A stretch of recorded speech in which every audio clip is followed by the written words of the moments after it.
ગાંધીનગર જિલ્લાના ઉનાવા ગામમાં આજે એક પ્રેરણાદાયી દ્રશ્ય જોવા મળ્યું। ગામના સુપ્રસિદ્ધ સ્વામિનારાયણ મંદિર ખાતે પવિત્ર વાતાવરણમાં રાજકીય સૌહાર્દના દર્શન થયા હતા।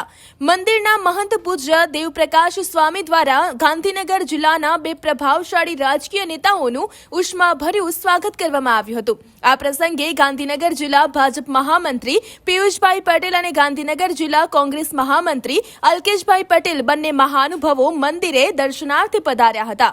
પૂજ્ય સ્વામીજીએ આ બંને હોદ્દેદારોને આશીર્વાદ પાઠવી તેમનું સન્માન કર્યું હતું। પક્ષીય વિચારધારાથી ઉપર ઉઠીને જિલ્લાના વિકાસ અને લોક કલ્યાણના કાર્યો માટે આ બંને નેતાઓએ એક સાથે સંતોના આશીર્વાદ દીધા હતા। જ્યારે જનસેવાનું લક્ષ્ય હોય ત્યારે રાજકારણના પક્ષો નહીં પરંતુ લોકોનું હિત સર્વોપરી બને છે। આ પંક્તિને સાર્થક કરતા દ્રશ્યો ઉનાવા સ્વામિનારાયણ મંદિર ખાતે જોવા મળ્યા હતા, જ્યાં ભાજપ અને કોંગ્રેસના હોદ્દેદારોએ સાથે મળીને આધ્યાત્મિક શાંતિનો અનુભવ કર્યો હતો।